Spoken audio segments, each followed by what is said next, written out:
Ukiwaona watu wote walioko hapa ni wale wale, sema ni wale wale. Uliyekaa naye hapo pembeni yako ni yule yule. Mtagombana leo, lakini ni yule yule. Unawahitaji watu wakati wote. Uwe na cheo usiwe na cheo, unahitaji watu. Uwe na fedha usiwe na fedha, unahitaji watu. Kwenye maisha Mungu ametutengenezea mazingira ya kuwategemea wengine.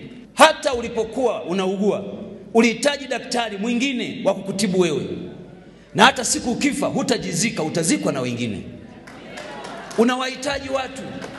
Mimi nikiangalia hii meza yote na ushuhuda nayo, nikianzia mkuu wenu wa wilaya, ni wale wale. Ni wale wale. Sisi tukiwa umoja wa vijana, yeye makamu mwenyekiti wa umoja wa vijana taifa, tunajipanga, tunamsubiri kiongozi wetu na nyimbo tunamuimbia ni yule yule. Leo ni mkuu wa wilaya, mimi ni naibu waziri mkuu.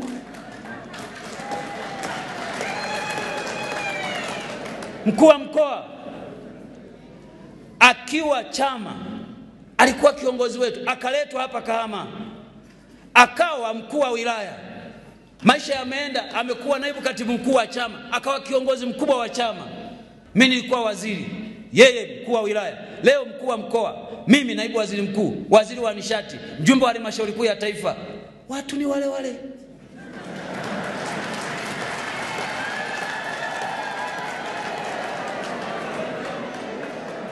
Niseme nini kwa Odilia huyu?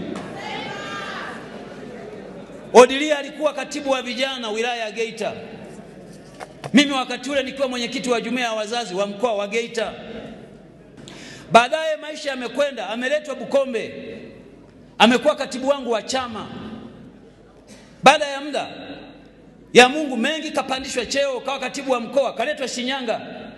Leo yeye katibu wa mkoa, mimi niko hapa. Watu ni wale wale.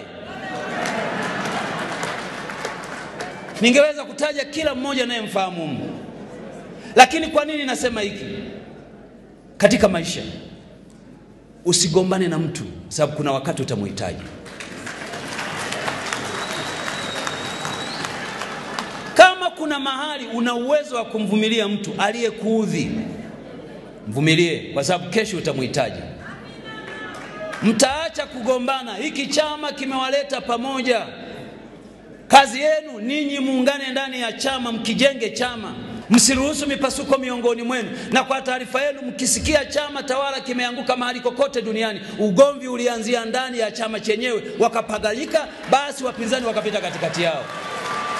Mimi natoka Bukombe. Pale Bukombe nilikuta mbunge wa upinzani.